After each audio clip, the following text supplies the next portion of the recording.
Hey, everybody. Welcome to the Player's Take episode 112. I am your host, Justin D. joined by my co-host. He wishes he was in G rank, Montrell Rice. Hey, what's up?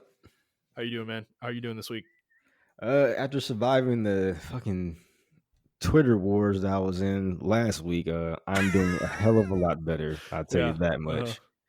I don't partake in Twitter wars. I'm barely on Twitter, so you know. But... Well, it wasn't necessarily a war; it was more so a mob lynching of me. But you know, it's all good. Yeah, you got trampled, basically. Like that kid from what was his name from Attack on Titan who got fucking. He was trying to save what's her name who got hit with the rock and then everyone trampled him and killed him to death. You know, I forget his name. I forget his name too. He's completely unimportant. You know, but he was important for like 3 episodes and then he got trampled. So you were that guy. Speaking of Attack on Titan, oh, it finished today, didn't it? I need to read the chapter. Fuck, everyone's pissed, aren't they? Yeah. Okay, I need to go read it and be pissed too. Fuck. Oh my god, I'm doing that after the show, after we're done. Man, yeah, a lot of people are saying I don't think it's a Game of Thrones ending, but a lot of people are like, "This is a Game of Thrones ending." I'm going to hear your take on it. Okay. So. I've heard it's a happy ending, so maybe I shouldn't have said that. I'm sorry, I spoiled it for people, but a lot of people said the ending ruined it for they ruined the entire series for them. I think they're being over dramatic, but I mean, we'll see. Yeah, and then I'm gonna tweet. I'm gonna text you later and be like, "What the fuck? What did you do? What the fuck?" So we'll see, man. We'll find out. Okay. Well, I mean, other than Twitter being Twitter, how's everything else in life? You got anything going on you want to talk about, or?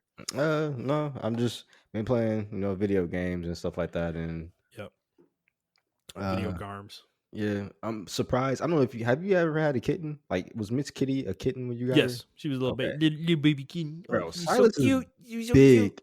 I know they grow fast, dude, and it sucks. I just looked at him one day. I'm like, bro, you're big as fuck. I know that, dude. It sucks. It sucks because the kitten phase is the fucking best. You know, no, it's not. I hated Silas. Oh, what? Miss Kitty was the dude. She was so cute. Oh my god, I could hold her in the palm of my hand. It was adorable, and she was just this little thing. Her claws. She couldn't grasp anything. It was so cute. Well, man. Okay, that's cute, but like, taking care of the kitten and teaching the I have another cat, so I had to get them used to each other, right. And then also, when we got him, he had a ringworm, so I had to take care of that. So my kitten experience was not the best. Well, Miss Kitty was fucked up actually when we got her. She had an eye infection. She had an ear infection. Oh shit! And I think she also had a ringworm. She was fucked up, dude, when we got her.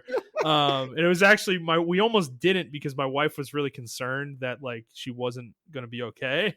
Because we had just lost a rabbit like a month prior, but no, I was like, honey, just it's fine. Okay. They gave us medicine to give her and everything turned out fine. She fully recovered from everything. So yeah. But no, man, I miss the kitten face because the way they purr when they're kittens is different. It's like it's more it's louder. Honestly, well, Silas he still purrs like that. His purrs are super fucking loud compared to Deli's. Yeah. Deli, and that's another thing too. I never had well, I think this is a characteristic with girl cats and guy cats. Yeah. He's super cuddly, and I remember living in my old apartment with Shadow and Luna. Shadow was super cuddly, and Luna was like, yeah. I'm gonna do my own thing. And that's how Deli is. Deli's like, I'm gonna do my own thing. But fucking Silas, he's just like, yo, where you at, son? I'm coming over there. Miss Kitty's super cuddly, dude. She's an anomaly, bro. Yeah, we got lucky, man. She's the best. She follows us, dude. If my wife and I, so you know our upstairs, right? My office, and then my wife has a kind of an office across the house. Yeah. Upstairs. And what Miss Kitty will do, if we're both upstairs, we're in our separate rooms, she will just sit at the top of the stairs between the two of us because she wants to be near us both. That's my perception of it, at least. To be frank, if I get up and go into my wife's office, she will follow me in there because we're both in there now, and then when I come out, she'll come out and then she'll sit in the fucking middle again. And man, I don't know. She's the best. She's Well, literally I the best think thing that's ever happened to me in terms of like a pet. I adore her. So well, I like Deli and Silas. They're both of my personality types. hmm Sometimes I want to be cuddly, so I go with Silas, and then sometimes I just want to be left alone. And yeah. that's when Deli would come to me, and she's chill. That's what it is. She's chill. He's like hype all the time, and Mm-hmm. sometimes I'm like Mm-hmm. that. Yeah, He Miss likes Kitty's it. kind of pretty chill most of the time. I'd say she doesn't always want to cuddle. She definitely has her moments of independence where she doesn't want to be near me or either of us. Mhm. But I think that's the thing with her is that's why I like her is that she'll just come upstairs sometimes though and just like jump on my lap and she'll just be like, "All right, I'm gonna sit here and I'm gonna cuddle with you, and I'm gonna purr, and I'm gonna be really happy, and yeah." And then I'm like, it's often enough where I'm like, okay, I'm into this. I don't like, I never like shoo her away or anything like that, Like Okay. it's not like too much, kind of thing. So, Well, yeah. another side effect of me playing with him a lot is I inadvertently taught him how to fetch. So I throw a Uh, little mouse toy, and he'll bring it right back to me. she Like, does that too. Miss Kitty does that too, and it's awesome. She'll do this thing sometimes because we have a little basket with all her toys in it, mhm. and sometimes she'll just go grab something random, and she'll just bring it to one of us and drop it on Yes, the Silas ground. does the same thing. Silas does. Yeah, and she's like she wants to play fetch, like legitimately, like wants to play fetch. It's awesome. It's so great. So yeah, Silas though, I've seen a lot of your videos of him, and man, he's super cute. I think he's a winner. You got a good one with him. So um, yeah, enjoy that. Definitely will. Yeah. Otherwise, I mean, for me, not much. There's not much to say. My life is busy, and I'm playing video games, and we're doing this podcast. So Yes, sir. let's get into it. So, for those of you who haven't listened before, this is our weekly show where we talk about video games, video game news, and other topics pertaining to video games. We post at 6 a.m. Central Time on Fridays on Apple Podcasts, Google Podcasts, Spotify, Stitcher, and your favorite podcast app of choice. Also, please send us questions to theplayerstake01@gmail.com or at theplayerstake on Twitter. Anything you would like to ask us about, it can be game related, not game related. Topics we've talked about in a recent week, topics you think we're going to talk about this coming week, anything of that sort, and we will go over it on the show. We want these questions. We want them. We want to answer them. We want to interact with people. That's what we want. So please send us questions. Montreal, let's start like we always do with what we've been playing. I think the conversation is going to be similar to last week, but do you want to talk about League for a bit? No, not really. I mean, I have been playing League, but I've just been climbing. That's pretty much it. And I mean, I'm back Gotcha. to gold now. So, Okay. but that's pretty much it. But I mean, we both been playing Rise, and you've Yeah. been playing Legends and stuff like that. So I'll let you talk about that. Yeah, 'Cause I'm pretty sure just about Apex and Neo 2 still. Nothing okay. more to say there. I'm getting very close to the end of Neo 2 with my brother, though, in co op. I think we're only 2 missions away at this point. Now, that's not going to be the end of our Neo 2 journey, though. There's tons of post game stuff to do, DLC. The game is extremely robust, so I will be probably playing this into the foreseeable future with him. But yeah, and then Monster Hunter, I guess. So let's jump into that, Montreal. So another week has passed with Monster Hunter Rise. Where are you at with it, man? Are you still enjoying it? I am still enjoying it. My problem is I just need to get into another weapon.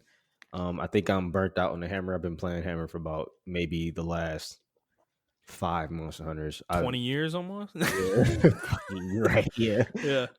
So I think I'm going to switch over to the hunting horn. The issue is I just don't feel like learning. If that makes Yeah. any sense, Understood. but I think it'll be better for me. Isn't that kind of like a lateral move though? You're like those are similar-ish weapons, right? I mean, I know the hunting horn does buffs and stuff, but um, it's still this giant blunt object you're smacking monsters in the Yeah, face I with. saw the move set though. You move kind of like in a breakdancing style. Like I kind of like that. Okay. The way it looks. Yeah. I mean, I'm probably either that or I'm gonna go sword and shield because I saw somebody do a shuriken with a sword and shield, Mm. and that shit was awesome as fuck. And I'm like, holy shit! I'm Dude, like, Sword and Shield rocks, man. So yeah, I've yeah, been playing Sword and Shield, and I've been playing Dual Blades. I will say, learning Sword and Shield is starting to get tough. I obviously an early low rank it's pretty easy to play because nothing's threatening. So, Mhm. um, but now getting into high rank, I'm in high rank now, and you are punished for your mistakes a lot more, obviously. So I'm not that good at Sword and Shield still, and it's frustrating because there's some fights I'm getting into with some of these monsters where, dude, I'm going through potions, man. Like it's bad, bad stuff. Yeah. So I'm like, fuck, like, am I like, what am I doing wrong here? Like mentally, I feel like I'm playing the weapon wrong a little bit. I think I need to go watch somebody hunt as a Sword and Shield, like somebody good, That's usually what I do and before I see what dedicate to myself to it. do. Yeah, like what are Yeah. they doing in their down periods of the fight? When they're not like focused on high damage. Because yeah, I don't think my positioning is good. I think my strategy on attacks is not good either. I'm using the wrong attacks in the wrong situations, I think. And it's kind of annoying me. Whereas with like dual blades, I'm like, bruh, like I'm just wrecking shit with that. It's like Yeah. I'm not even thinking about it. It's like dude, I think I told you, and I think I told Andy, like I fought a Tigrex, bro, and I fucking obliterated it. Fucking obliterated it. For all my homies hate Tigrex.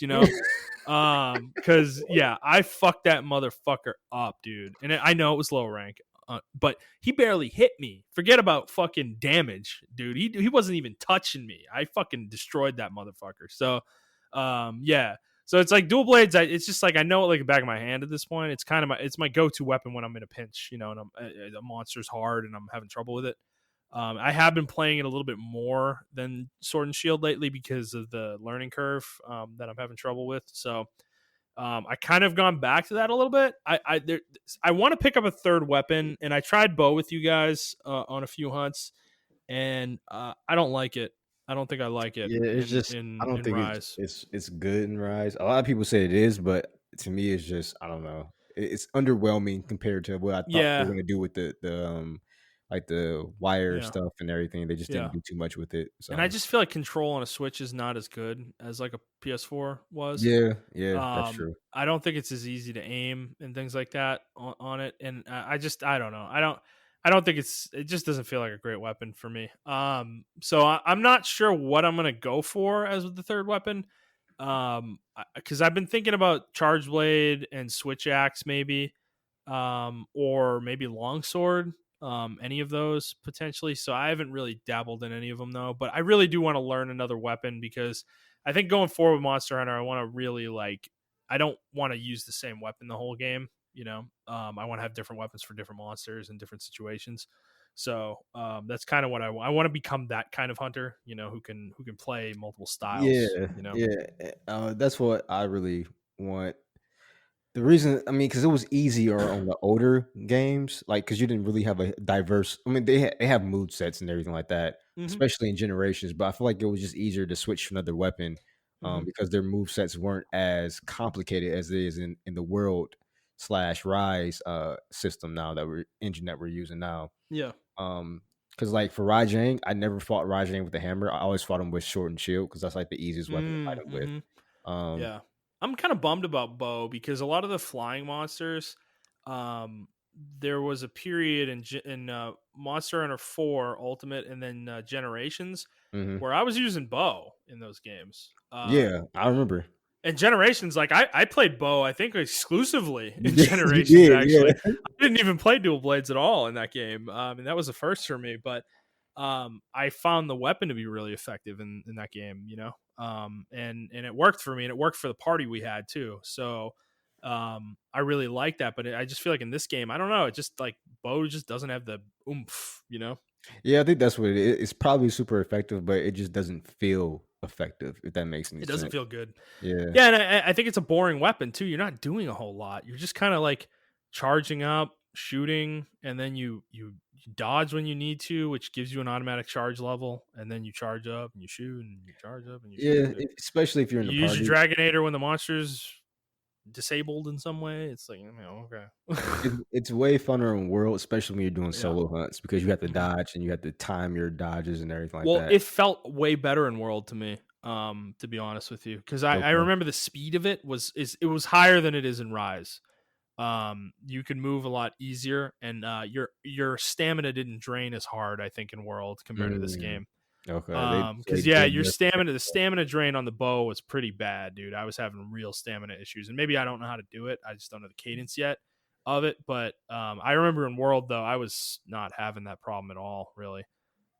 So, and I don't know. So yeah, we'll see. I haven't decided yet.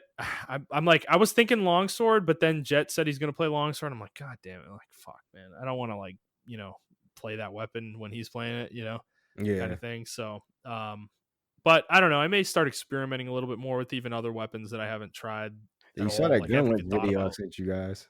Yeah, So, I mean, that could be one.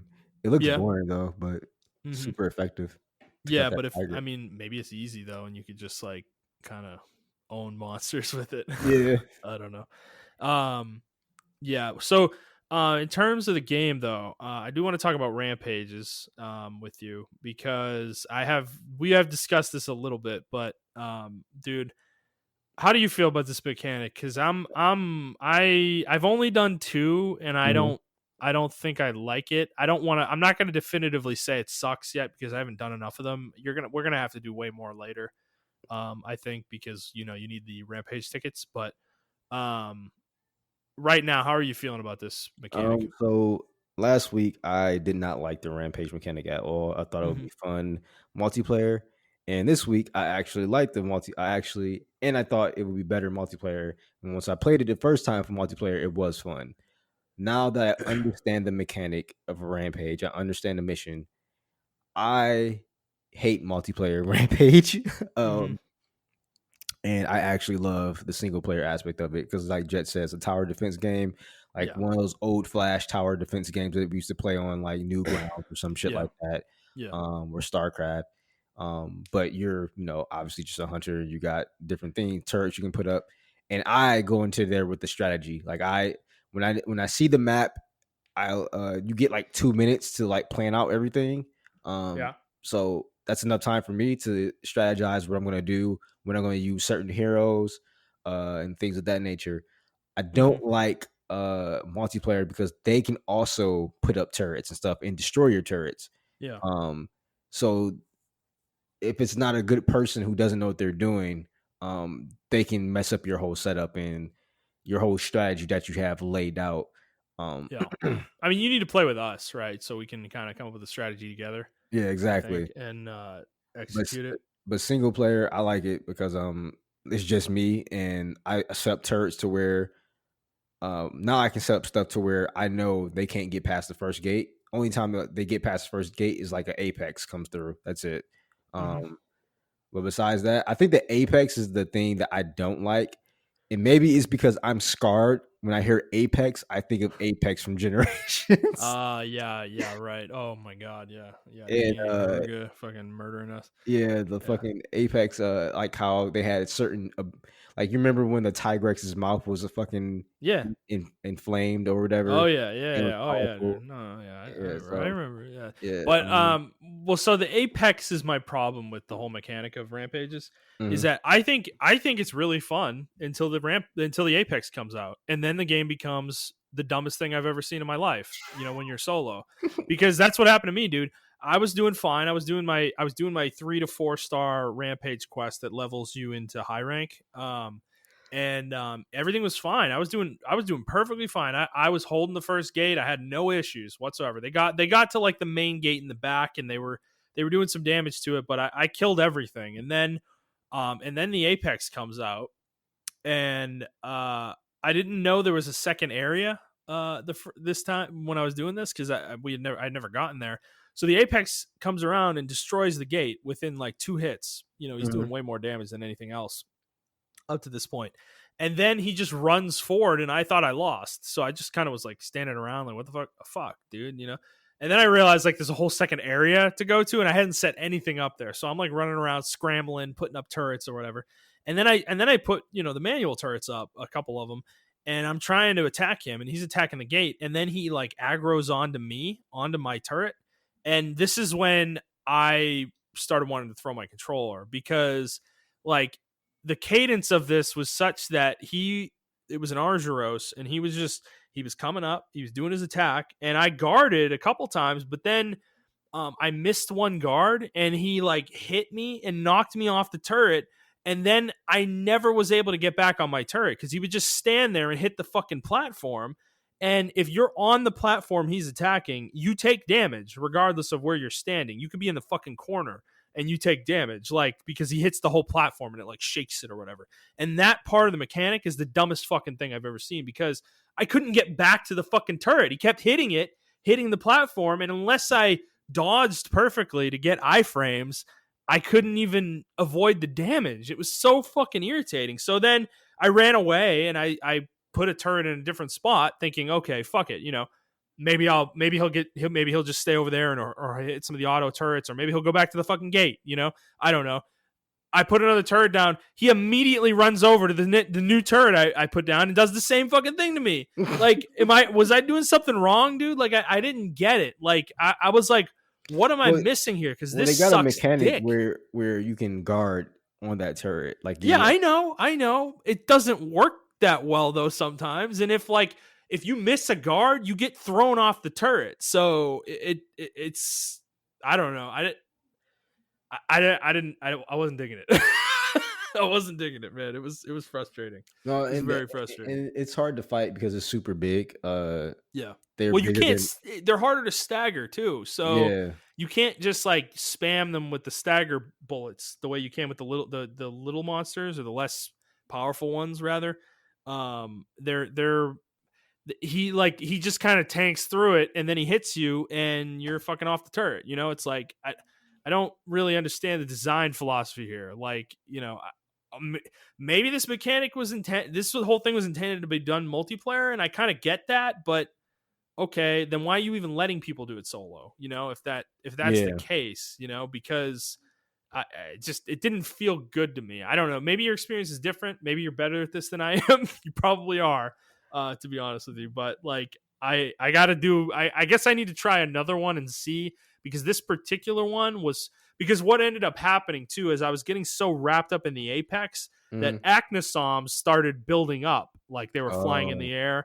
And so even if I did manage to guard or dodge correctly on the Argyros, a fucking Acnosom fireball was hitting me in between, and I fucking, dude, I was losing my mind. I eventually just jumped off the platform and started fighting the Argyros.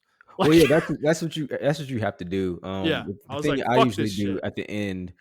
So like, yeah, when it starts stacking up really, really bad at the end, especially when the Apex shows up, I don't use none of the heroes. I use them the last wave, especially the village chief, because he clears out everyone, except for maybe the Apex. Yeah. So that's my strategy, to hold the heroes into the last minute. And once I'm fighting the Apex, I put every turret in the main arena, depending on what arena you are in or whatever. Every turret around me is going to be automatic, like whether it be automatic cannons. Yeah. I had all of them set up. The auto ones, they just didn't seem like they were doing anything, and the Apex wasn't going after them. So but they do damage to them, and I make sure I fight them around the automatic bombs that pop up. I make sure I'm fighting around that. But that's what you have to do. Unfortunately, it's kind of a little bit of a strategy to that, and that's the only way you can kind of cheese it for right now. They need to do something about that. I think the fact that the hit on the platform hits you no matter where you are on the platform is really dumb. I get it if you're on the gun, like you should take a hit. He's trying to attack the gun, right? But if you're not on the gun, why did they think that was a good idea? I don't understand that. It just, I don't know. So I'm gonna try more of them. I may try some with you guys if we play some more. And just see how that goes too. Because I imagine when there's 4 of us and we're all on different turrets, it probably won't be that bad, to be honest. Because one person's going to get focused and then everyone else can just fucking wail on things, Yeah, but sometimes he'll just go for the turrets. So, I don't know. Yeah, so, I don't know. I mean, it's okay. I think in terms of gimmicky Monster Hunter mechanics, this is definitely one of the worst ones I've played. Because every Monster Hunter game has these gimmicky encounters, They always do this. They did it in World. Remember with fucking the Elder Dragon in that game? I forget the name of it, but Zora Magdaros, right? Yeah. Is that right? Yeah, which that thing was like, a skyscraper walking around. But the fight with that thing though is really easy. It's not a hard fight, but that's the thing in these games with these gimmick fights is that they've never been difficult. Generally, they're really not hard. Most of them. It's like this is the first instance where I've ever really gotten frustrated with one of them because it's like I didn't feel like I could do much, and like because I was getting stun locked and shit, man. Like it was really agitating. So like yeah, with like Zora Magdaros, or I'm trying to think of some of the old ones, like the one in 3 where you're fighting that like giant sand monster or whatever, or when you're fighting in 4, you're fighting Kushala, I think, in like one of the forts or whatever.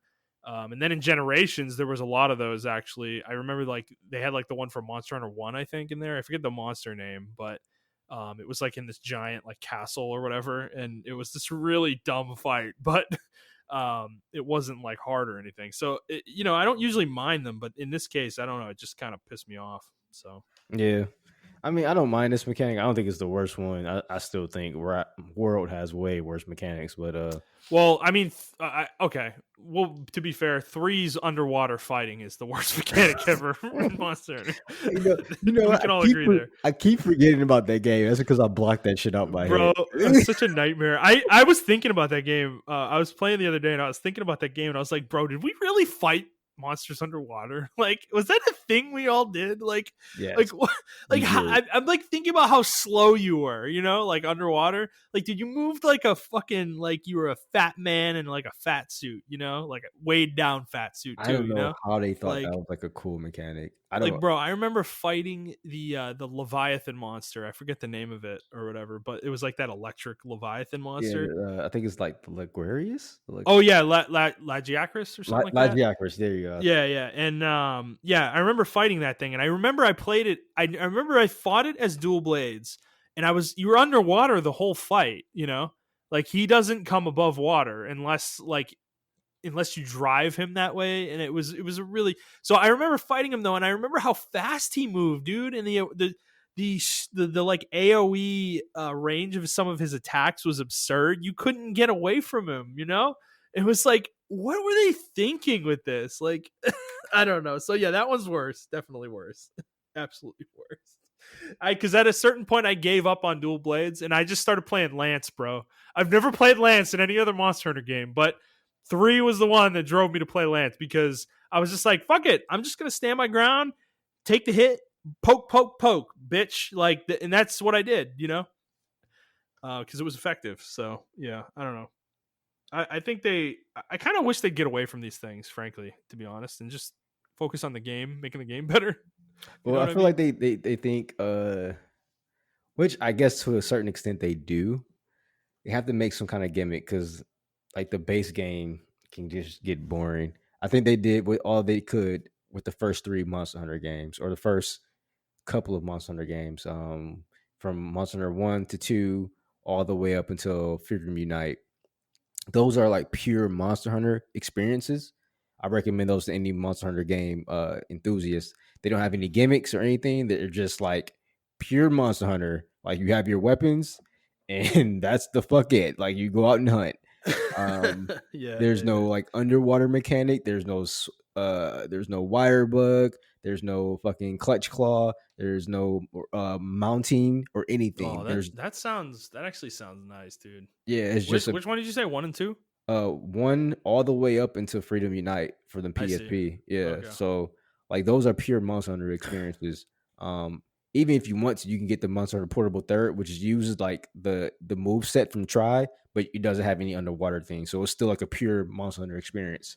Yeah, that sounds kind of nice, dude. Like, yeah, I know those games are a little rough around the edges for sure, mechanically, but yeah, we were playing in that engine up until 2 years ago. So yeah, so I mean, it's not that crazy. So. Yeah, I think that's the most pure Monster Hunter you're gonna get. Yeah. As far that's as kind of what I want though. Like if you want to do side activities to break the game up, get crazy with it. Fuck these gimmicky like, mounted fucking turret hunts or whatever. Just do something weird, like have like Palamute fucking races or something, like something. Just get like wild with it, like do weird shit, like completely different from the regular game, like stuff like that, man. I don't know, like mini games, like fun little dumb little mini games, and you can even do them in multiplayer, like kind of thing. Like why not? Like it seems obvious they want to break up the gameplay in some way. That's why they do these things. And I get that element of it, but it's like this. They often are misses for me, and it just feels like a waste of time. Yeah, I feel like they try to add to the gameplay element. I think the Mhm. last two have been Misses hits. I don't, or I don't, okay. I don't think they've been misses. I say the clutch claw was really good until they added that stupid like extra HP and damage reduction shit. Like Yeah. the clutch claw would have been honestly Yeah, but that was inherent to it, though, man. So it was, as a result, I think it was a miss. Yeah, and yeah, without that mechanic, that extra layer of difficulty they put on there, Mm-hmm. the clutch claw easily would have been one of the greatest things to happen in Monster Hunter, in Yeah. my opinion. Even though it was clunky, it was still fun as fuck, especially if you get like the only problem was it didn't have the right weapons. So Rise, in my opinion, I don't really consider the rampage a mechanic per se because it's not. Yeah. It doesn't really influence your gameplay. Yeah, you gotta True. play it to Yeah, get. it's more of a system, more of Yeah, like a gameplay system. Yeah. but I think the wire bug for the Rise, I think Yeah. that's one of the greatest gimmicks they introduced, and I I agree with actually you. want that to be a I staple think that should now. be a permanent gameplay mechanic. Yeah, like they had They need to. mounting. They obviously they can make it. They can differentiate it in every game and stuff, but Yeah, I like it a lot so yeah, far. I think it's going to be a staple. How mounting is now a staple. Like that was a gimmick Yeah. in four, but now it's we know we have mounting as Yeah, a because thing dude, the now. Silkbind attacks are awesome. Yeah, I think they're awesome. Like the ones I've used on the weapons that have them. Well, I mean, every weapon has some. Are fucking excellent. To be honest with you, the what was bows it? were terrible, but the dual blades one and the sword and shield one are fucking awesome attacks. What Like, was a good way to introduce like because a lot of those moves are just hunter arts from the older game from the yes, generations. yes, So it was a yep, good way to introduce hunter arts. I would rather just them put hunter arts back into the game in I general, agree. but Yeah, it's cool to implement it with wire bugs. And I think even if they don't go with wire bugs, they go with the clutch claw again. Because they can do a similar mechanic with the clutch claw, I guess. With the World 2 or whatever hmm they decide to put on the consoles. Um, I think they should bring back Hunter Arts. Like that definitely changes the gameplay yeah, just enough to where you can introduce more within the game and you don't have to have a gimmick. You just have more Hunter Arts in the hmm next game. yeah. Agreed.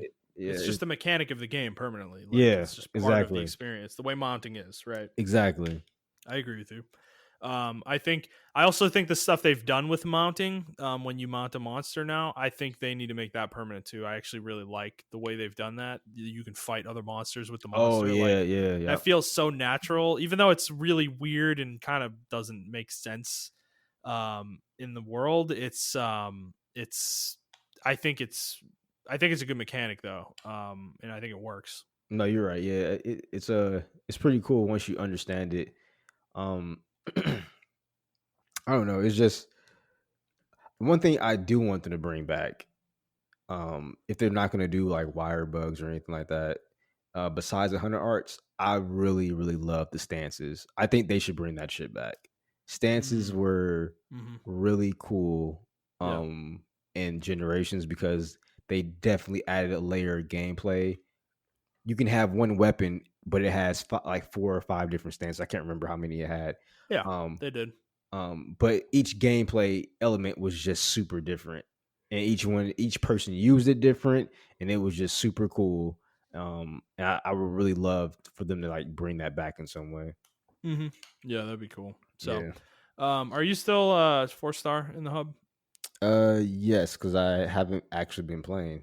Oh, That's another gotcha. thing. Yeah, because I think I have fatigue right now. Yeah, I'm gonna start playing again, like probably yeah, tomorrow. man. I passed you. I'm at 5-star now. Yeah, I need to. I got there yesterday. I think once I hit high rank, it was like I gotta do everything all over again. I'm like, oh fuck, I all know, right. no, that dude. Like you're bringing that up, and I think I thought when this game came out, that's what I thought they got rid of that whole thing where you play the game twice, basically.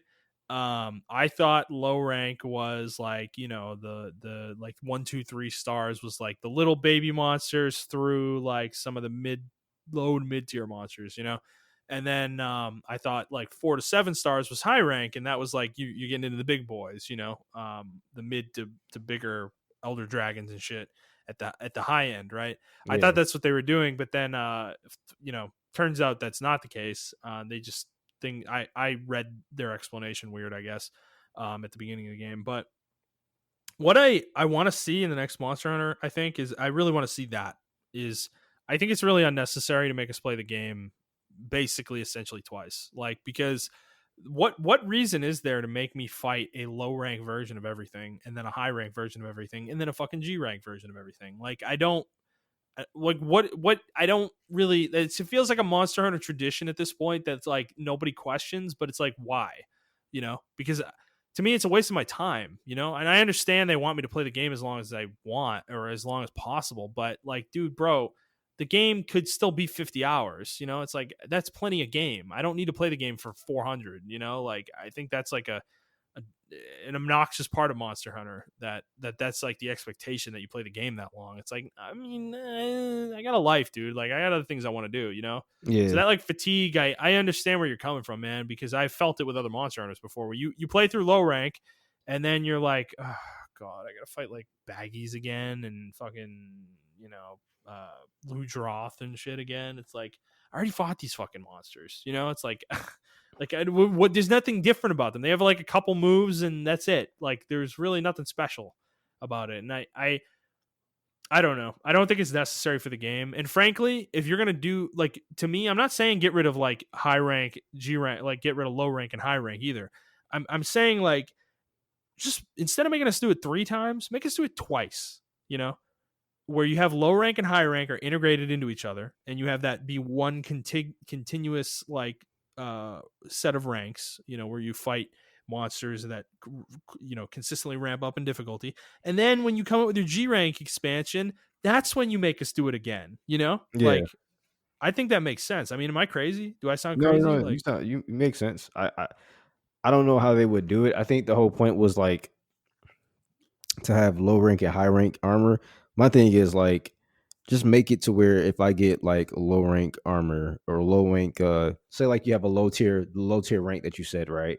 And I yeah. get great baggy low rank armor and I have to Mm-hmm. fight this high rank because the high rank monsters are the Rathloses, the Rathians. We won't fight those on low rank at all. Ogre, Yeah, the yeah. Ogres and stuff like that.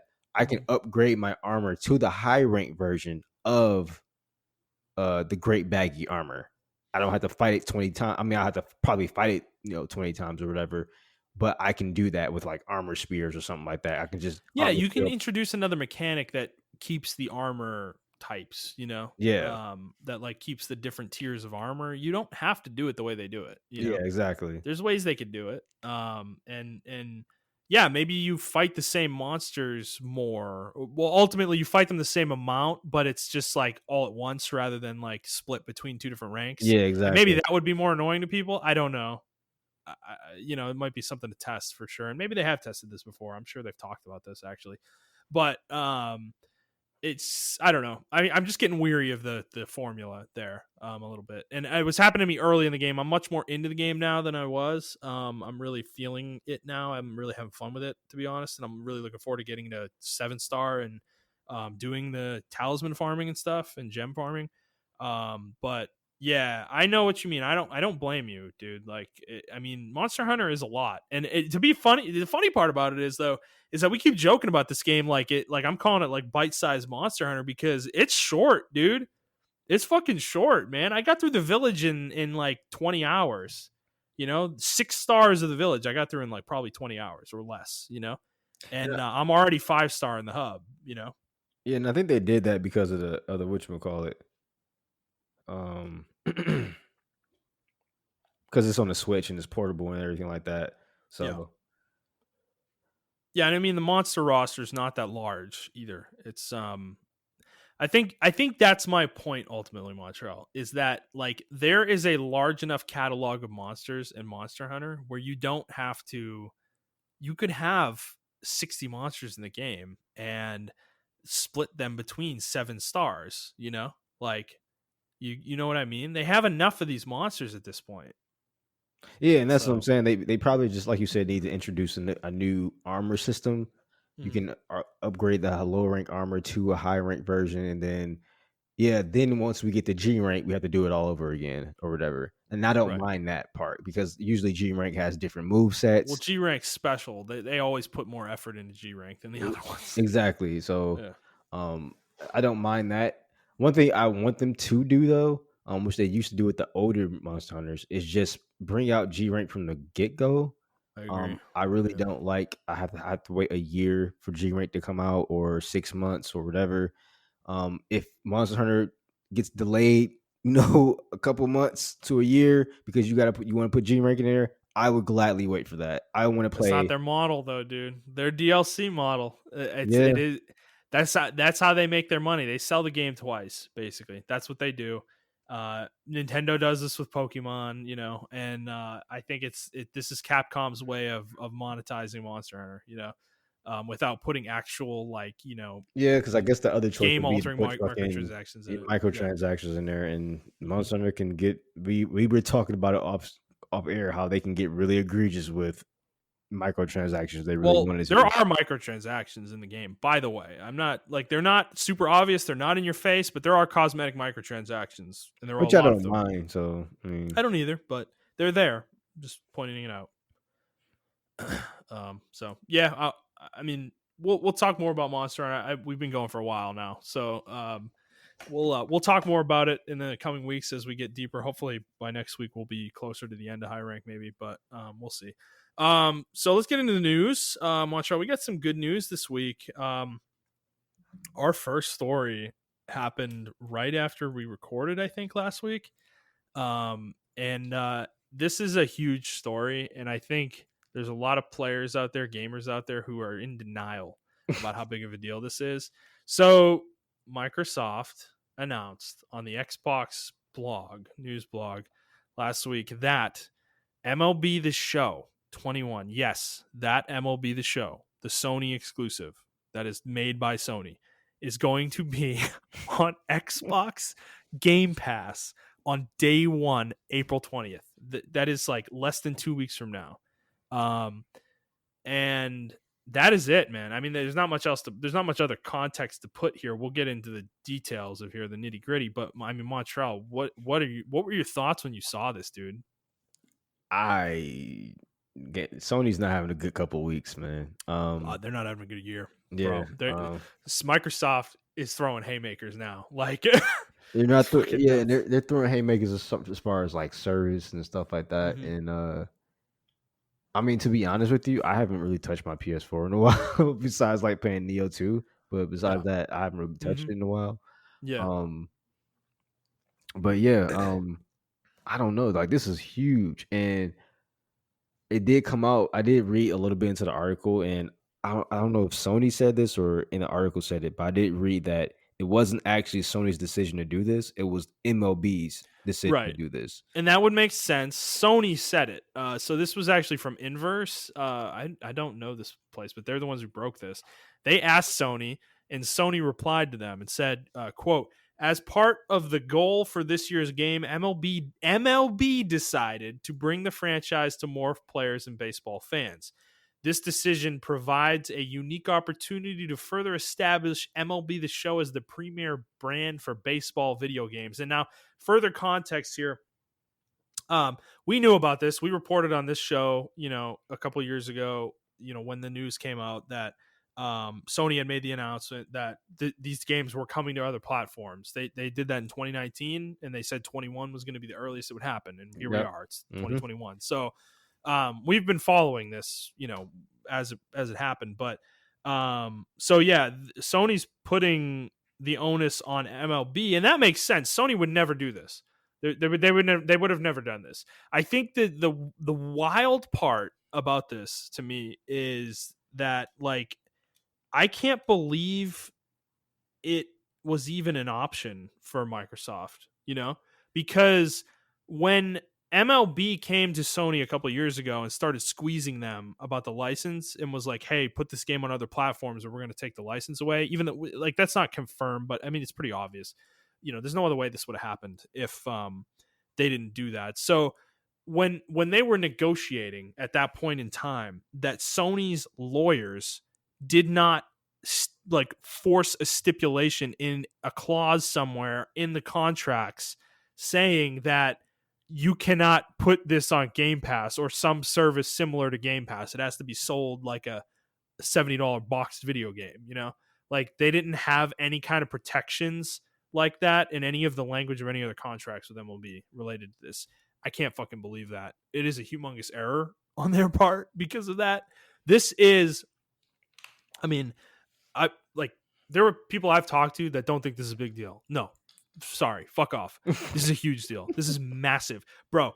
Microsoft bought Bethesda, right? That was one thing. That's huge, right? That's big, right? We're all talking about that. Everyone thinks their games are going to be exclusive, whether they are or not. Who really cares, right? Because the strategy, it doesn't matter. Either way, Microsoft wins no matter what they do, in my opinion, with that.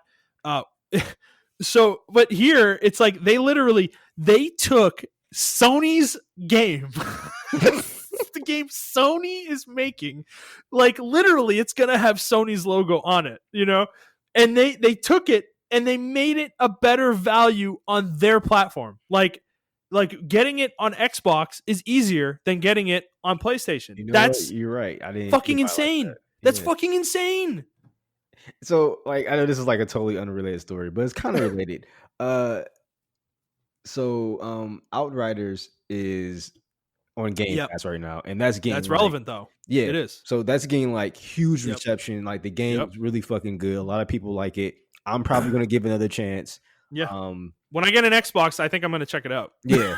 I'm gonna give it another chance myself, and it's like, all right, cool. But then Sony, right?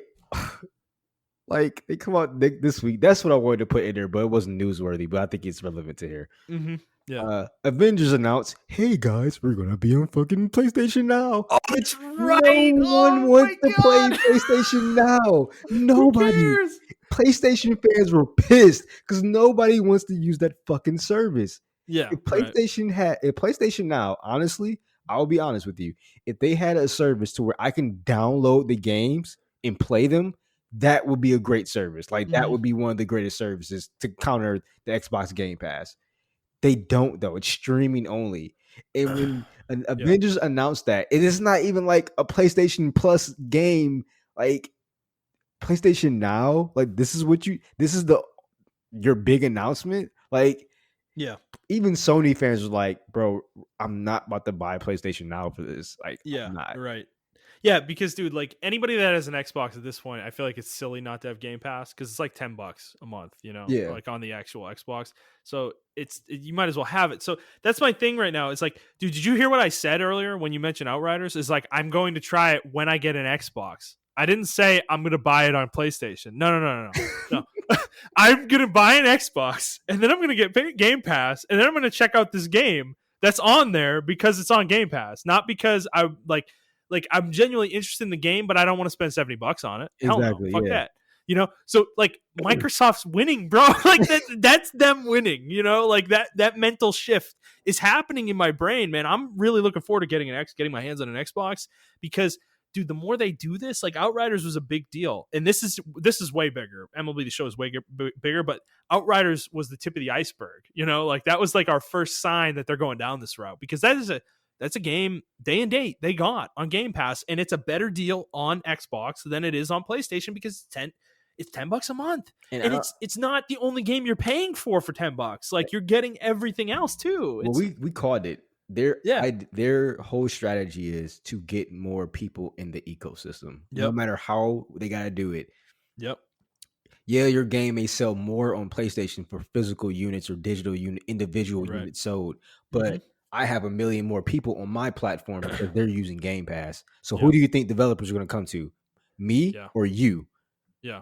Well, not only that, too, I think the other part of it is that eventually they're going to start stealing sales from Sony because, like I just said, I'm literally going to play Outriders on Game Pass. I don't want to play it on PlayStation because I don't want to pay for it, So they're like, it's like almost like a built-in free-to-play model, even though it's not free. It's a subscription service, but it's one of those things. There's going to be games on Game Pass that I would never play normally because I wouldn't pay for them that I'm going to try probably, and that is a big shift, dude. I'm a Sony person. I play Sony consoles.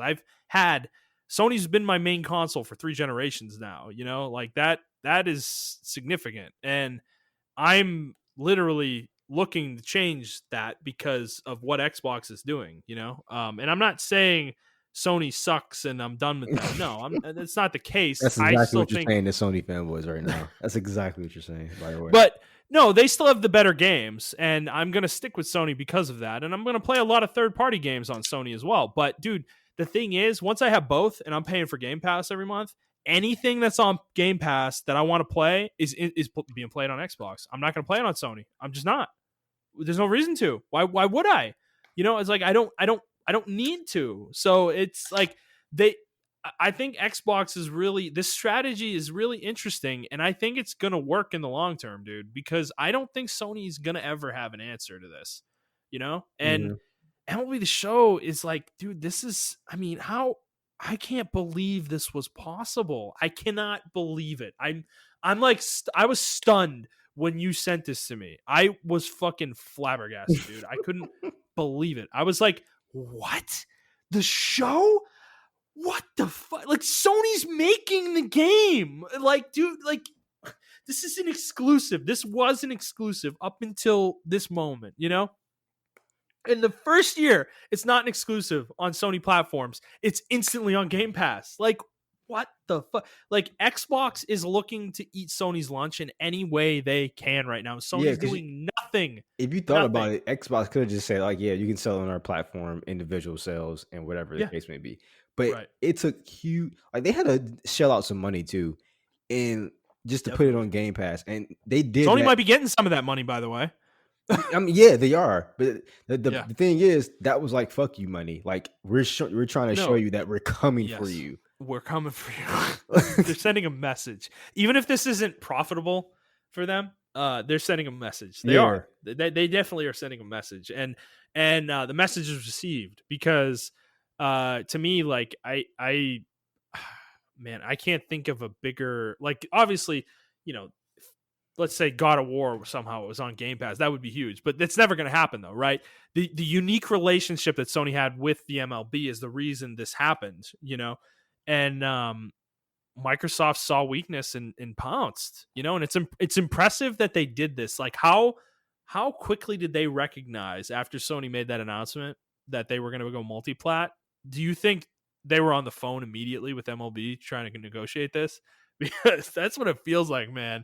Holy shit. Like, this is nuts. I'm just, kudos to Xbox. I have to give credit to Microsoft here. Like, again, Phil Spencer and his teams, like, man, this is, what they're doing is impressive. Okay. Like, even during the 360 era, they weren't like this, they were not so aggressively trying to bring gamers value, and that's what they're doing right now. And eventually it might bite us all in the ass, but in this moment, Game Pass is the best value out there. Yeah, we have to see with this Game Pass. I know a lot of people I'm still weary on it, but for right now, eat y'all's desserts.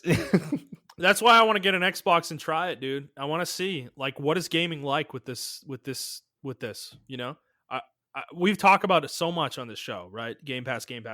Like, we're almost like a broken record at this point. I'm sure people are sick of us talking about Game Pass because we talk about it a lot.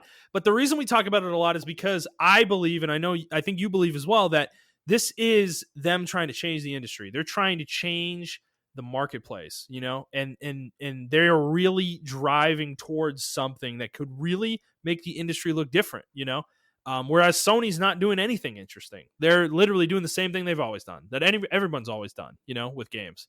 Like, they aren't changing at all, like, in that regard. So that's why I like to cover this more, because I find this fascinating, this whole thing, and I want to experience it firsthand, and really see how cool is it, I think that's my biggest issue with Sony.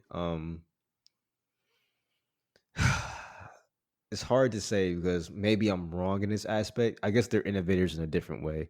they don't really innovate as far as what the gaming's like involving the gaming space. Like obviously Nintendo, they evolve within the times. Like I mean, it's they innovate on hardware sometimes. like, but what hardware have they innovated? I feel Well, like they always okay, been trying to chase. They always like, been trying to chase like mhm. Nintendo, if that Yeah. makes any sense. Yeah, but I'm thinking of like the DualSense. You know, I know you're thinking about like the Move and stuff, but Yeah, I think the PlayStation and the PlayStation 2 was their way of innovating, right? They went to the CDs over cartridges in the PlayStation 1 era, and that was a huge you know deal. what? You're right. I give them that. Yep, I That give and them then that. DVDs, putting the DVD player in the console, Yep. like they did that too in the PlayStation 2. So they have innovated, and Okay. Yep. they did a lot Okay. of stuff with like they had network adapters and stuff on the PS2. And I know Xbox is really the reason gaming is what it is, but Sony was going down that route too. I think they would have gotten there eventually. You know, Yeah. Yep. it's just Microsoft was bigger and they were faster to do it. You Yeah. know, So yeah, I give them that. It's just now I feel like they're playing. They're always playing catch up, or they're always getting left behind the dust. well, they're on the back foot. I mean, the DualSense is in my opinion, I think the DualSense is the best controller on the market right now. I do believe that. Mm-hmm. And I think it is good. I think it is I think it's a great controller, and Sony's finally done that where they've made a great controller. You know, but that alone isn't enough. You know, and if you're going to rely on your first parties like they always do, that isn't going to be enough eventually either. Or You know. you know what? The problem is, and I'm wrong about the innovation. I'll take the L on that one. But the problem is for me is they have these ideas or something like that, and then they just don't follow through with them. Well, they abandon things very quickly. Yeah, They're like Google in that way. Like the Vita, yeah, bro, they're shutting the Vita store down 9 years after it came out. Yeah, Like, and that's what I was about to bring up. I think the video yeah. it's the Switch. It's literally the Switch. They did it before Nintendo did, and they didn't recognize what they had on their hands. Exactly. Dude. They didn't. They fucking didn't. It's crazy that they abandoned it so fast. Dude, by 2014, they were done with the Vita. Like, that was 2 years after it came out, you know? And like they had made a device with that thing. You know how powerful is that thing that to this day, I think it's still a powerful device, the Vita.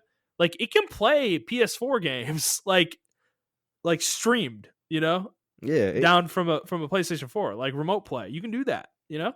And they don't play bad. just imagine if we had a Vita 2. Like it probably would have been even more powerful. Like it And probably they would have have no interest. been able to run 1080p games Yep. with no problem. Yeah, bro, that thing was $250. That device, the Vita, when it launched, $250, and that thing was as powerful as it was.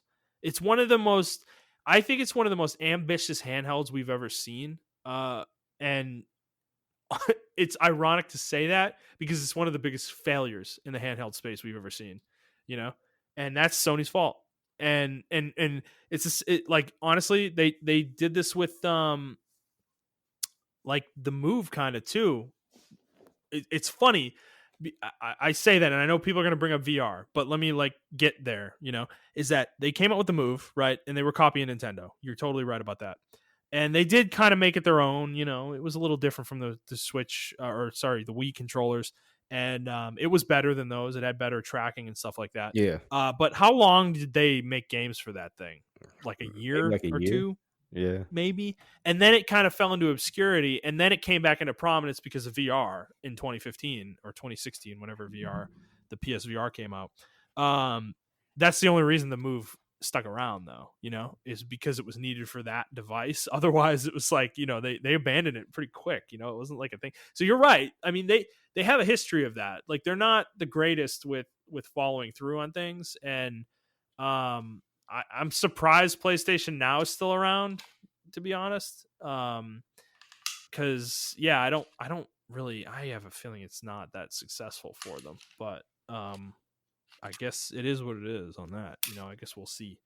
But I mean, what do you think, man? Do you think Sony's is gonna have their own version of Game Pass at some point in the future, or do you think? I think they're going to PlayStation Now is it? That's hard to say. Or is it something else? I think they should take PlayStation Now and evolve it. I don't think they're going to do it though. I don't know whether it be their infrastructure's not there. There's a reason they're not doing it because it's there. There's just a reason they're not doing it though. And maybe there's some kind of internal reason they can't do it. Maybe it is a money thing, or maybe it is an infrastructure thing or something of that nature. They just don't have the infrastructure that Microsoft has to do what Game Pass does. Mm-hmm. Uh but I think it's obvious. If I was an executive there, I'm like, why can't we do that with what we have? Mm-hmm. And if you try to bring up the streaming model, but the thing is, I think also too, I think it's like a bit of finessing too, because I'm sure some of the executives don't understand the difference between downloading and streaming. You know, they just hear streaming, they think Netflix, and they think money. Yeah, So you're probably not wrong. yeah, so I think it's a little bit of the leadership taking advantage of the age of the executives and not knowing. And I think there are people in Sony right now who want to be more ambitious, who want to do these things. And I think it's just a whole bunch of red tape. I don't think Sony wants to sit. I think there are certain people who do not want to sit on the sidelines and they're just held up by red tape. I think that's the same thing that happened with the Vita, in my opinion. I think that was held up by red tape. I think people wanted to turn it into a Switch. They wanted to make it like it's a PS4, on the go, but docked it's a PS5. Like that shit would have been fucking cool. Like, Yeah. you know what I'm saying? Well, Like, dude, they had an HDMI port on the Vita, like the test models, mm-hmm. and they took it out for the actual launch model, the one that went to market. So they were thinking about it, man. They were definitely thinking about it. And maybe this is just a thought. Those same people probably quit and went to Nintendo. And was like, hey, we got this idea that we had, and Yeah. this is how the Switch came about. Yeah. I mean, yeah, it's possible. Yeah, I mean, Nintendo had the ambition to do it, and they knocked it out of the park, dude. Like, I mean, the Switch is, I'd say, the greatest handheld we've seen, honestly, in terms of functionality and power, obviously, of course, too. I mean, not library and everything like that, but I mean, it's the library is pretty fucking good in my opinion. I know, but I mean, come on, bro, man, you gonna tell me the GBA? Oh yeah. I mean, Got I a don't worse really library. consider Yeah. so the Switch is a different ball game. Like It is. It's in its own category yeah, for sure. it's really, but like I don't know, like Sony, as far as like the Game Pass and everything, I don't know if they have an answer right now, and I don't think PlayStation Now is it. They want it to Yeah. be it, but it's not. Yeah. They have to do Well, way more. I saw somebody suggest that maybe they might put the show on PS Plus next month in May, and I'm like, that dude, that would, first of all, never gonna happen because how would Sony make money off this game? Like they're not gonna accept the little money they make from PlayStation Plus subscriptions to recoup the cost of this game. Yeah, And also, what a knee jerk reaction that would be, dude, to do that. Like it would be honestly, to be honest, even if they did it, the damage would be done by that point because the first 2 weeks of the game's sales would be over. So, you like everything. That's when the game sells the most. So maybe it would be worth it to them, but at that point, like people who have decided whether they're going Xbox or PlayStation with this game have already made their decision. exactly. So Yeah, yeah, it's just I just think they need to evolve. I think right now, um, they're yeah, they're a product of PlayStation 3. Like this PlayStation 3 syndrome is just coming the fuck back. And I just really don't yeah, want to call it that early because we're still super early within the life cycle of these consoles, or within this era. But it feels so PlayStation 3 right now. yeah. Like I can't It's even. better than that. It is better than that. I will say they didn't fuck up as royally because the price of the console is reasonable, and also it's a good device. I think and they have games too that to get people on it. So I think the most realistic thing is that I think this generation could end up being pretty even sales wise. I don't Yeah, necessarily think Sony's going to lose outright, but that is bad for Sony anyways. Like they want to win the way they won last generation. That's their best case scenario. Being okay. even with Xbox is a nightmare. That's like a disaster in my opinion for them. So yeah, I don't know. It's this is wild, dude. I think this is wild. I can't believe this happened. It's crazy because the game's coming on Xbox One as well. It's not just next gen. So like this thing's available everywhere, you know? So yeah, I'm still flabbergasted by it. But Montrell, you got anything else you want to talk about there with No, the that's it. Sony Game Pass? Nah, that's Okay, it. cool. All right, let's move on.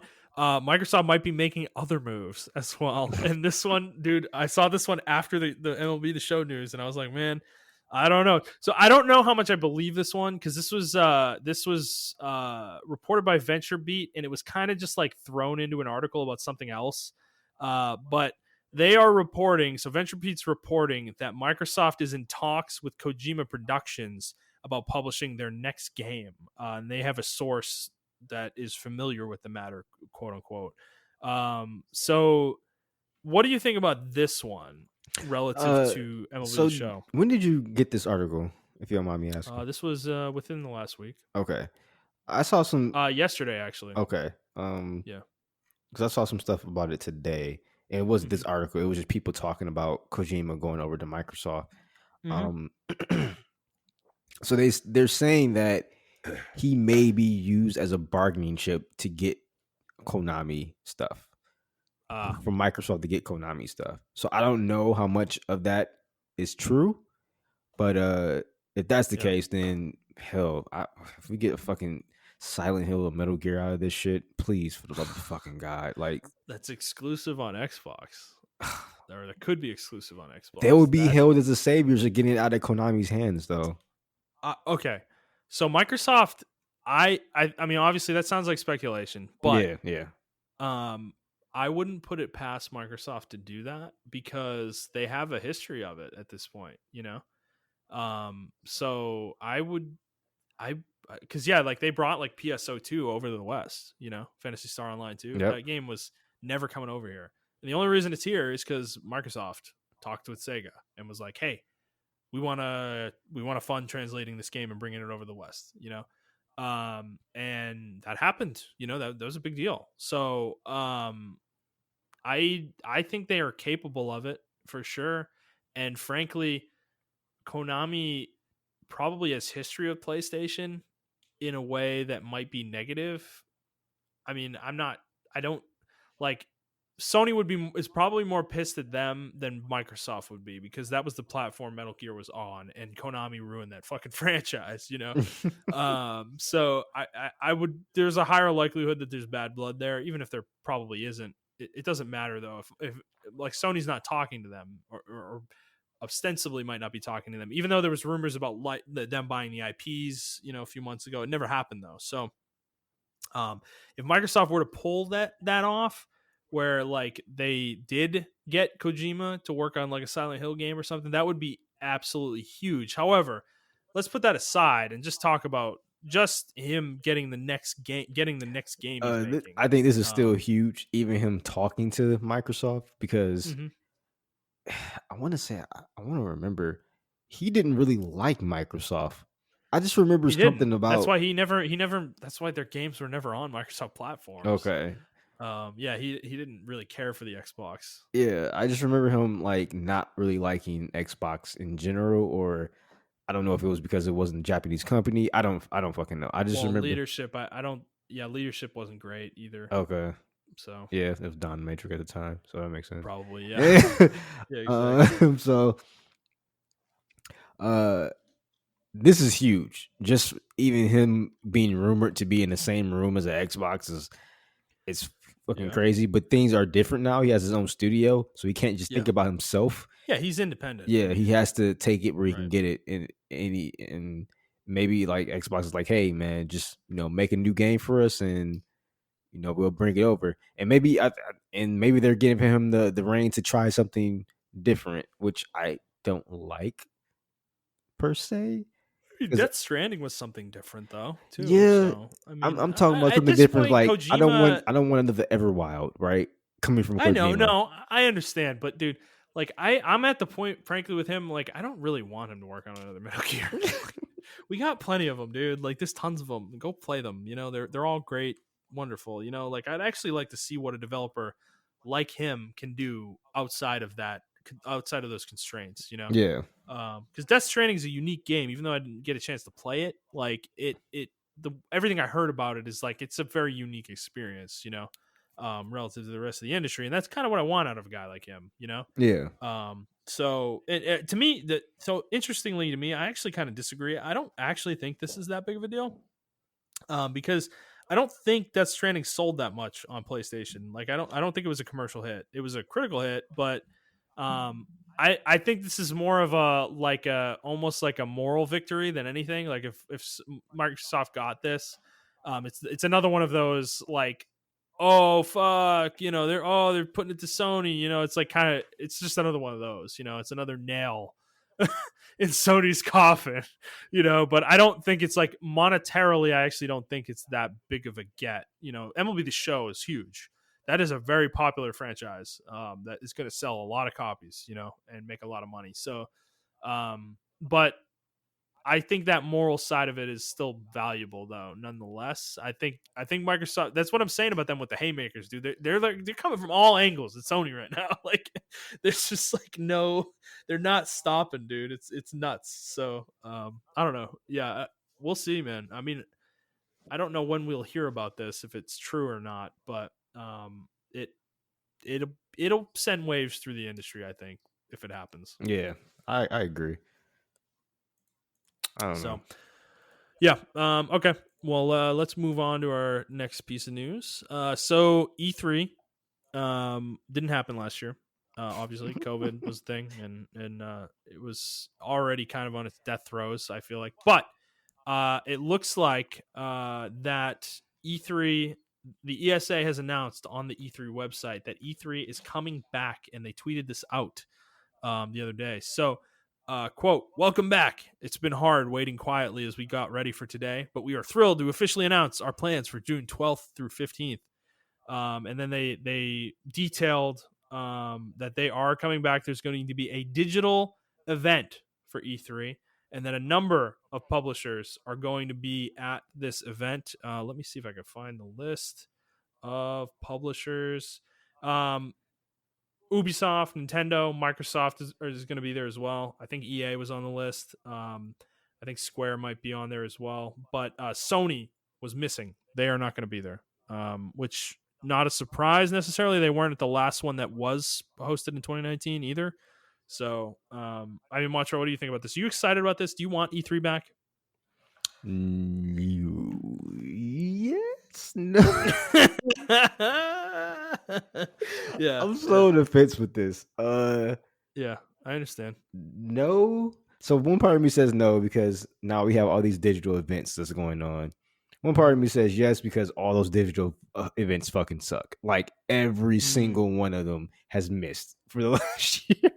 Yeah, I don't think was there even one where you're like, oh shit, this is like really cool. I don't think so.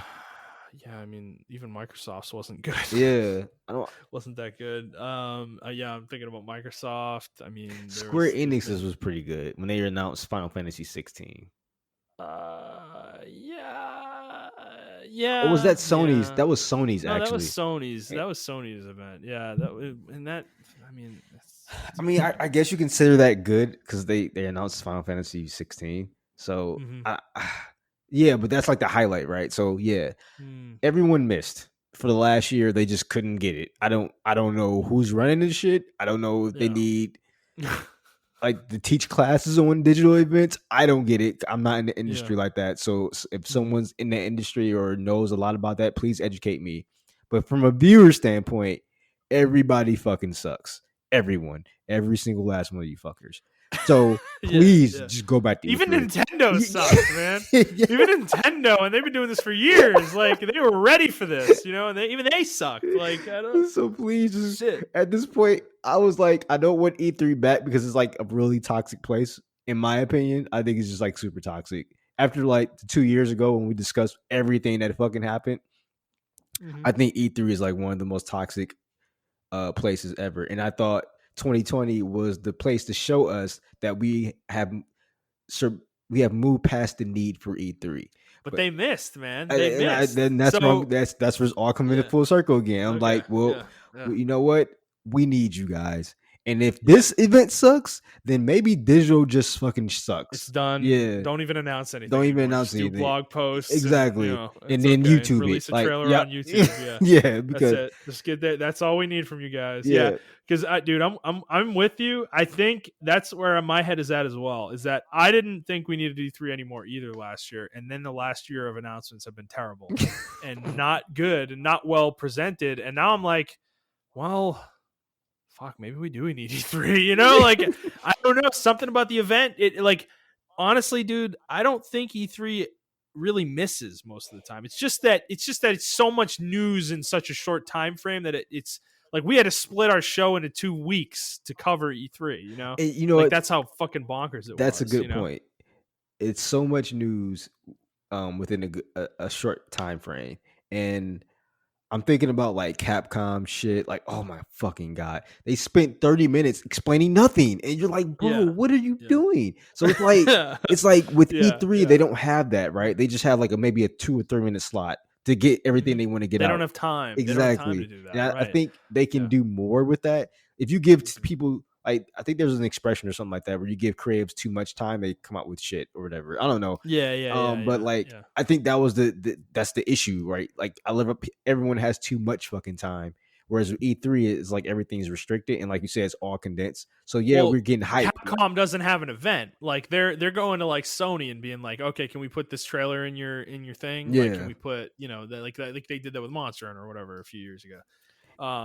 So yeah, I don't know, dude. Like, I think I don't know. There's some weird part of me too that enjoys those shitty EA shows. It's like I don't even want to watch them, but in reality, like I think about it though, and I'm like, they kind of suck, but I think at the same time, at least they get all their shit out now, and it's like yeah. that's it. I don't have to watch anything EA related again for another year. And then it It's was like, always cool too to hear like little side articles of games that are still coming out that they didn't announce at yep, E3. You know what I'm saying? It was yep, always cool to hear yep, that.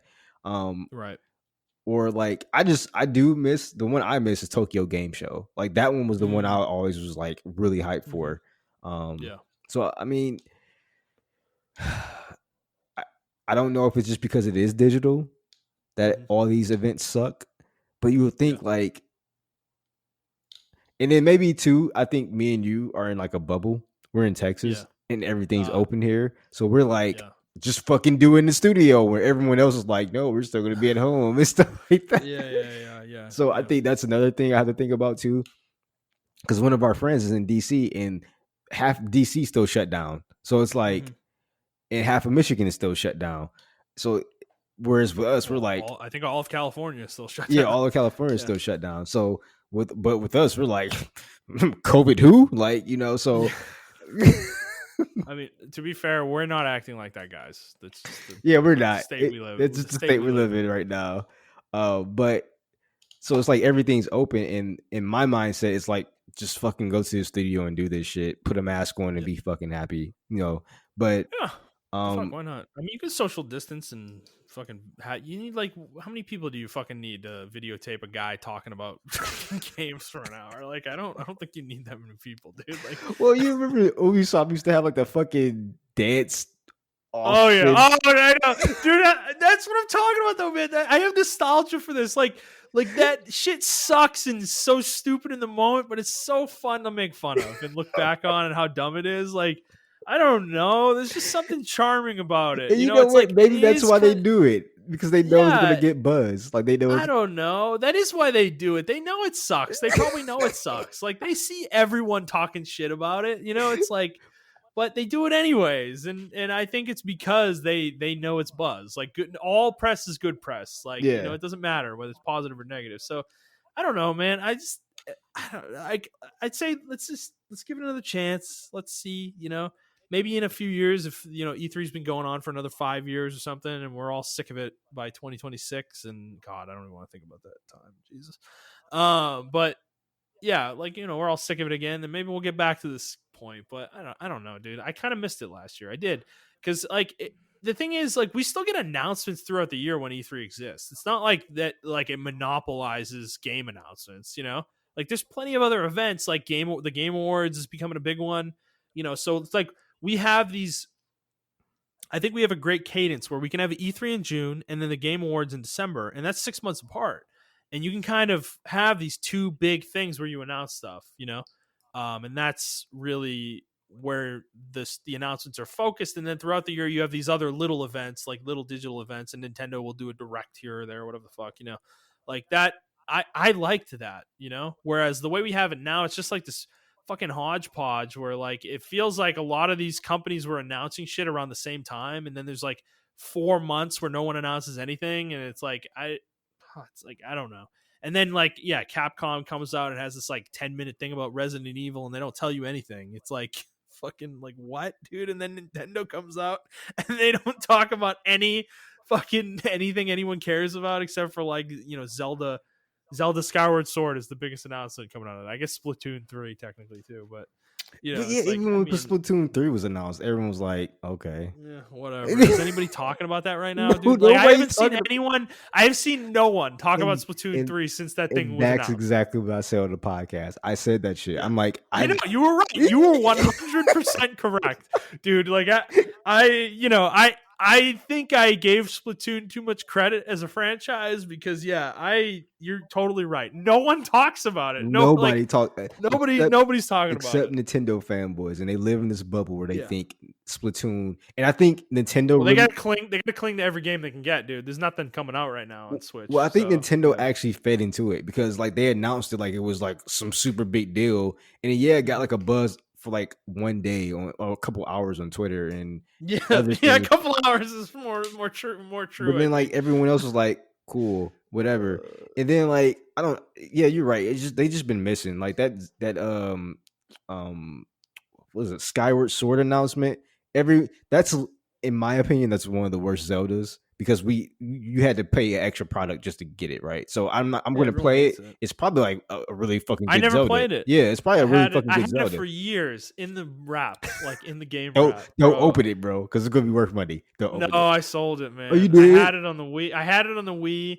And I had it through like I think it was through like I don't know 2017. Yeah, it was through 2017 because I sold my Wii U and all my Wii and Wii U games with the Wii U, and I bought a Switch with that money. Oh, okay, that makes sense. And that was one of the games, and I think I opened it at some point though in that period, and with the intention of playing it and never put the disc in my system. So yeah.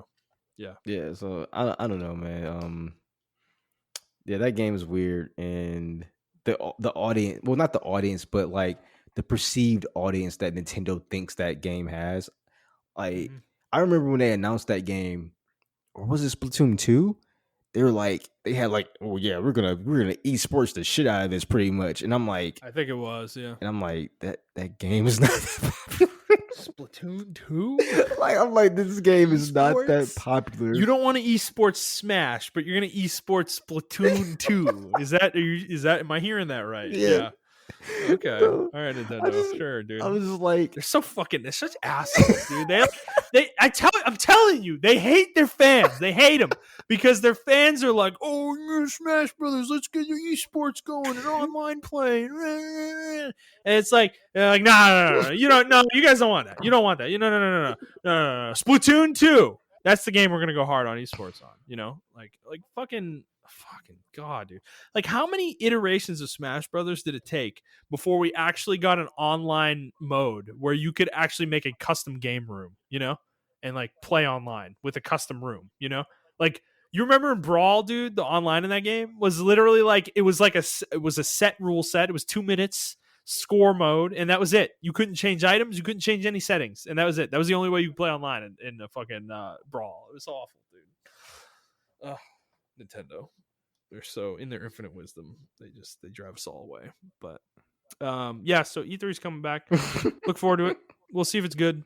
I think the fact that a lot of the major publishers are already doing it, I think they all see the need potentially for it as well. So I do want to say on Sony real quick. What do you think about Sony not going? Do you think that's a good idea? No. I agree. I think it was a good idea in 2019 not to go. Now, totally on the opposite side of the fence with that. I actually think they need to go. Yeah, they need good press because those state of plays are state of trash. Like, they're awful.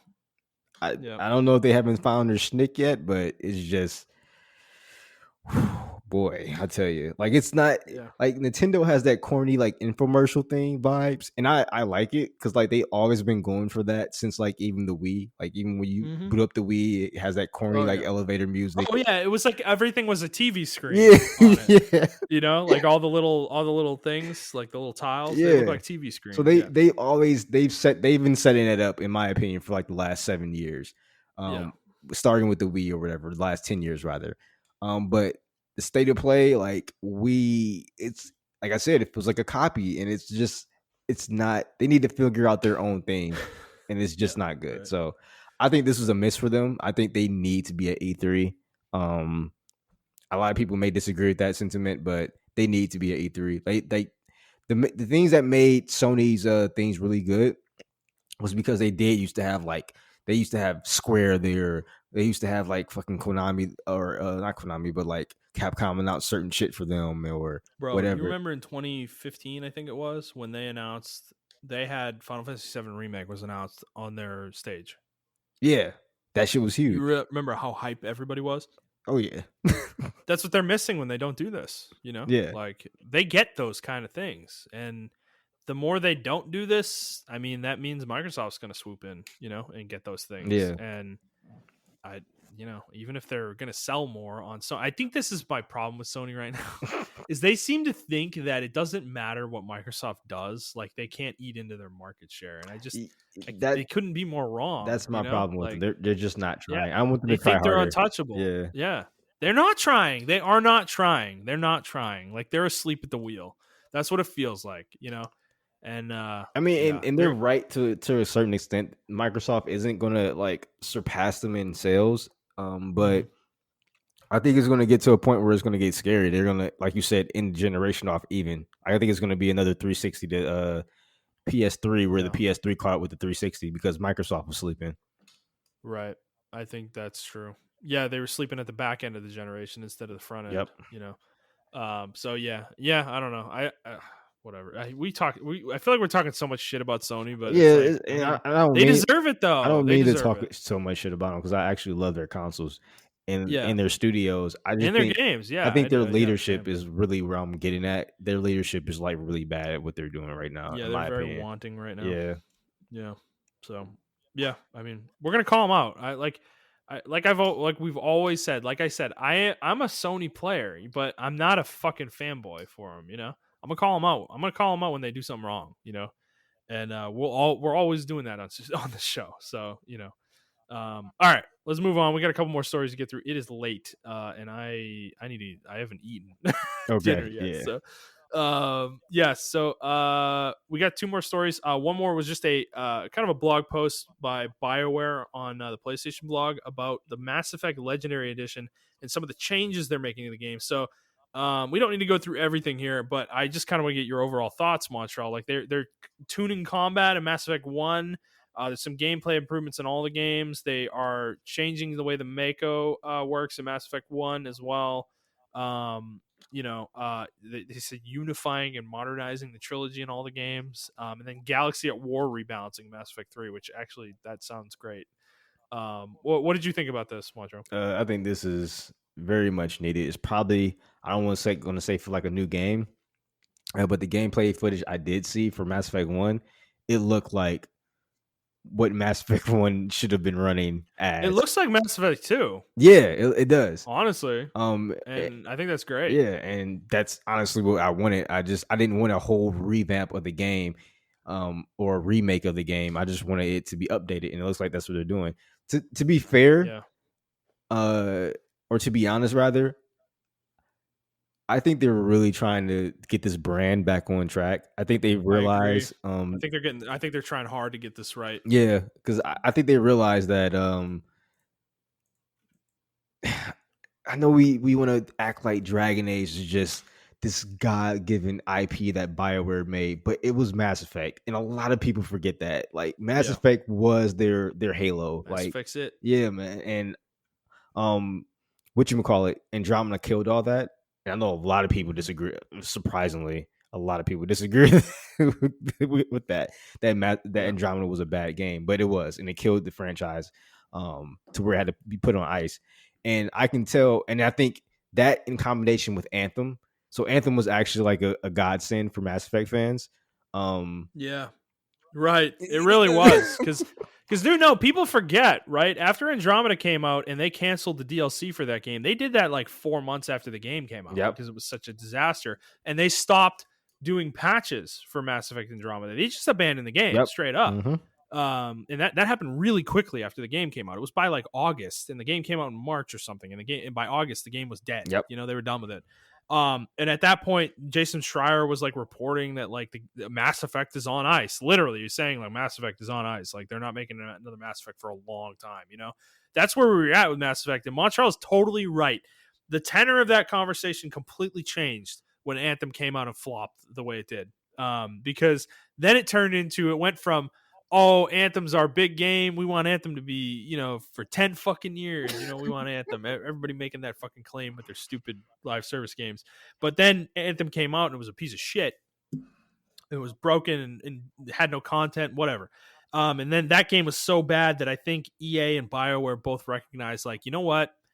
I think we got to get back to basics. You know, the things that we're known for, we need to get back to this. Mass Effect, Dragon Age. I think they made that decision at some point shortly after Anthem came out, and I think Anthem's the reason though they made that decision. I think Dragon Age 4 was already in development by the time Anthem came out, but I think Anthem's failure solidified it as their next big game, and it also I think eventually solidified them taking the online stuff out of it, because remember, initially Dragon Age 4 was going to have online features.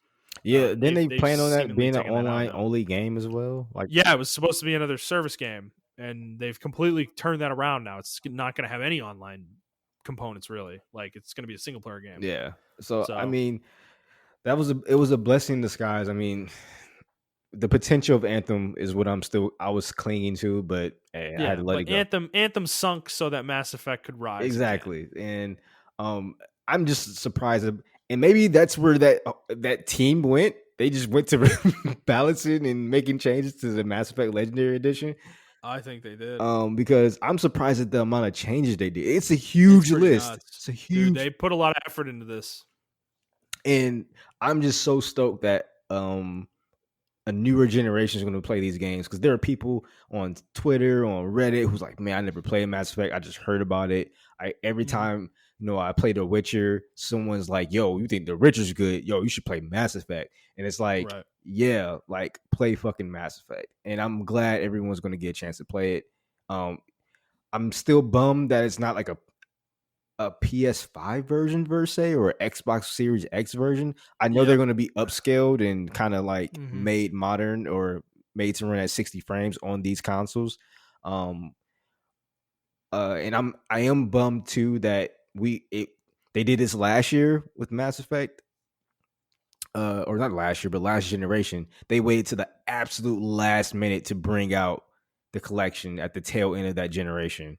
Yeah, they did. And they didn't have all the DLC in it either. Exactly. But this one, the collection sucked actually. They did it again, but I think it actually worked out to their favor, because a lot of people are still stuck on the Xbox One and PS4, and a lot of games did not come out yet.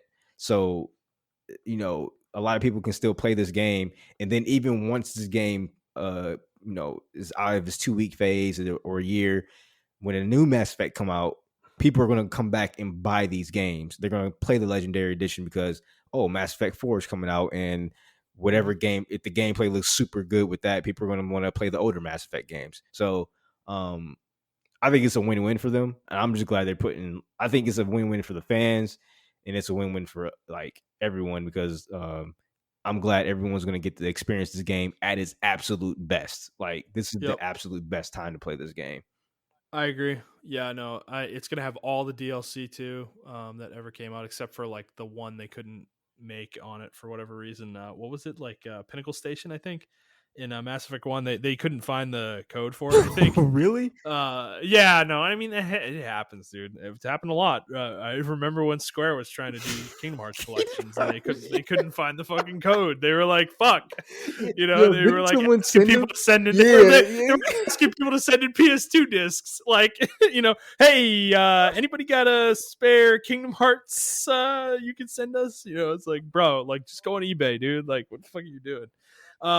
But yeah, so I mean it's happened, but that was the only thing I think they couldn't bring over. So, and it wasn't a big deal. It was some like weird like virtual reality combat sim mode. It wasn't like anything special.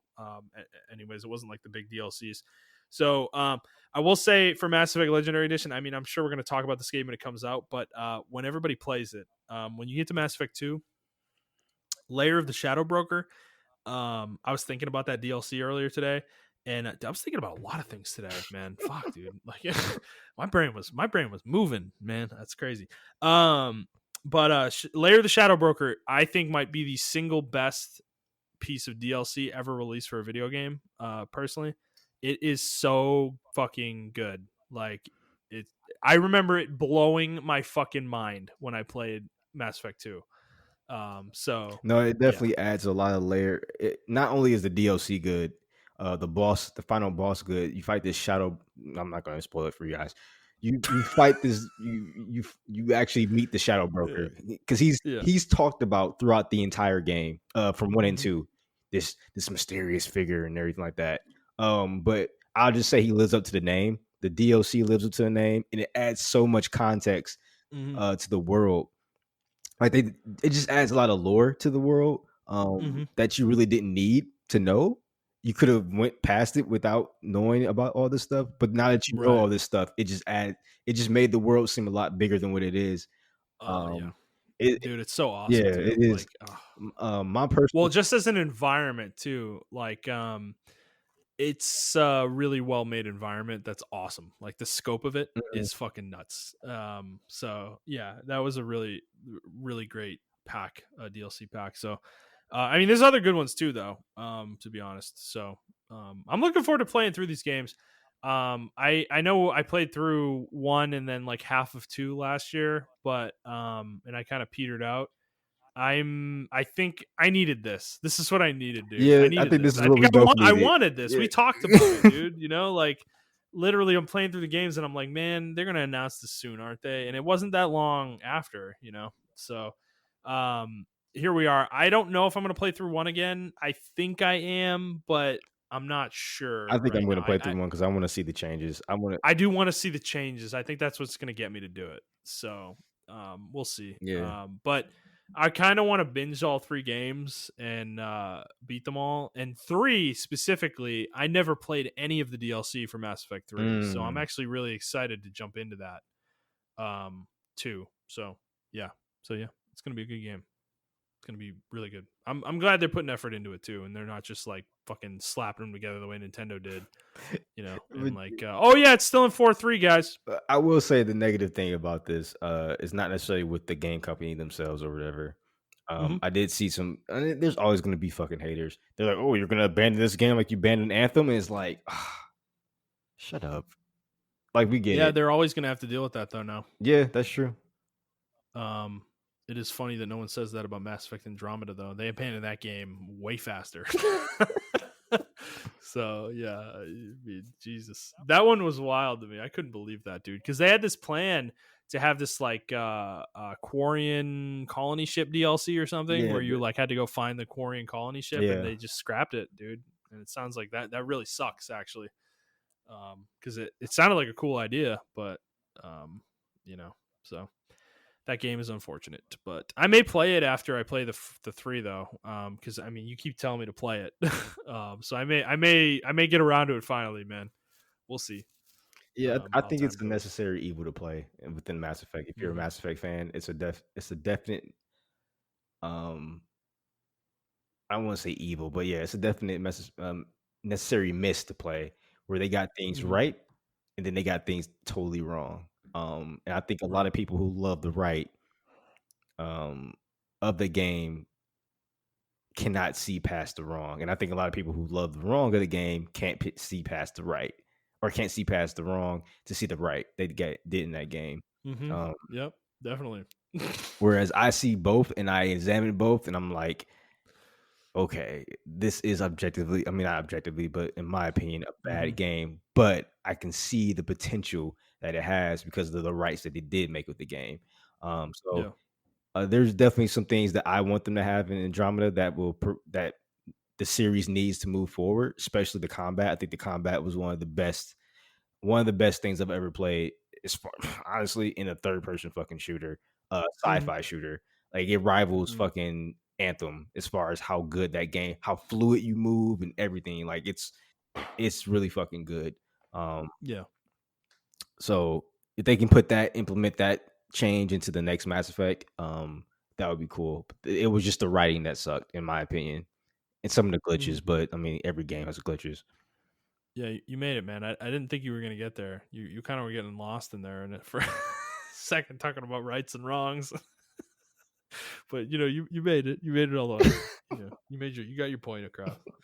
Okay, let's move on. I'm getting kind of loopy now. We got one more story here. Deathloop was supposed to be coming out next month, May 21st. It has been delayed for a second time. It is now coming out September 14th.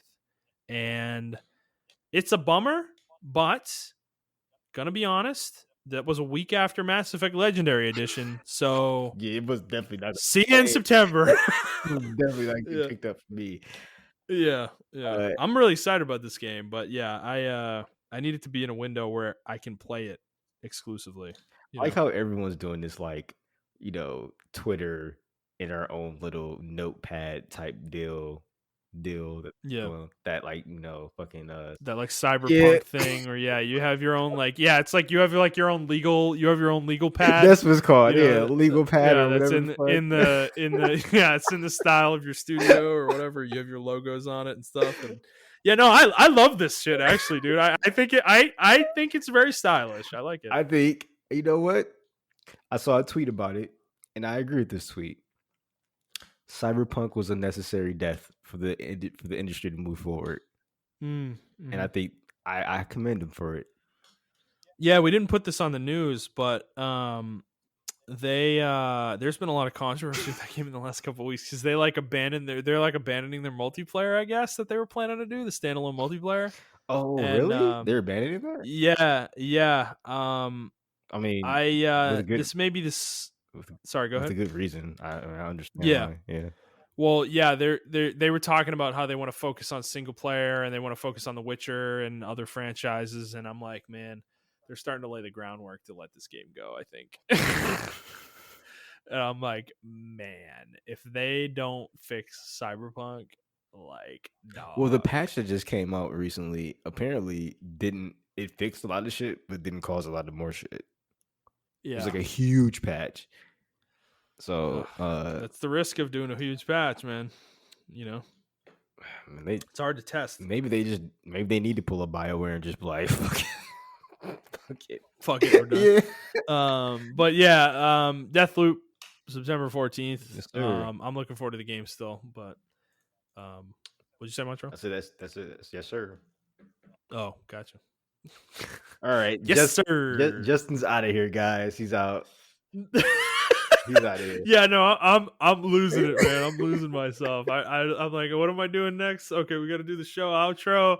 Let's go, Montrell. You got anything else you want to talk about, or can I go eat something? No, you can go eat something, man.